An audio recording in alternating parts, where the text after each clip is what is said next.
Welcome back. We're all trying to enjoy this winter and stay safe, but while we're keeping ourselves distanced and entertained, some are forgetting the other protections which are necessary. In this sponsored segment, Saray Chin talks to Intermountain Healthcare about preventing sledding injuries.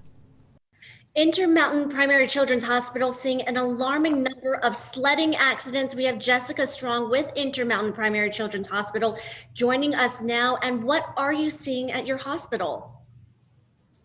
Yeah, we've actually seen a double increase in injuries due to sledding this year versus last year. So we're seeing a lot more of these accidents come into our hospital. And so we're really trying to get the word out to do this activity safely by wearing a helmet and paying attention to those safety tips. I think what's so surprising is that we haven't had a ton of snow, and we're still seeing not just the regular accidents, but double.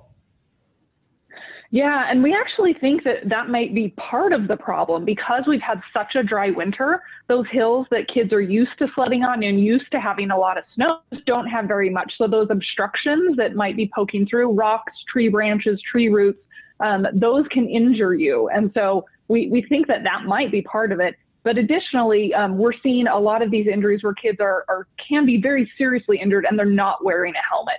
So we really want to get the word out that if you are sledding or participating in any winter activities, that you should wear a helmet. Well, and when it comes to helmets, you're saying, okay, ideally to wear a ski helmet, but what if kids don't have that right off the bat? Yeah, if you don't have a ski helmet, that's okay. Those are great because they have, insulation and they're warm. They're made for winter sports. But a bike helmet works fine. A hockey helmet, whatever you have that fits your child appropriately, any helmet is going to be better than no helmet when you're doing these activities. What types of injuries? So we're seeing concussions potentially from these sledding accidents. These are really serious injuries. They are. We're seeing head injuries a lot, as well as neck and abdominal injuries. So again, wearing a helmet can help prevent some of those, maybe not all of them, but definitely some of those more serious head injuries. A helmet can help prevent the severity of those injuries. Also, overall, winter safety, always good to protect your head. Are there other injuries that you're also seeing related to winter sports, skiing, snowboarding? Yeah, there definitely are injuries associated with that, head injuries, broken bones, things like that.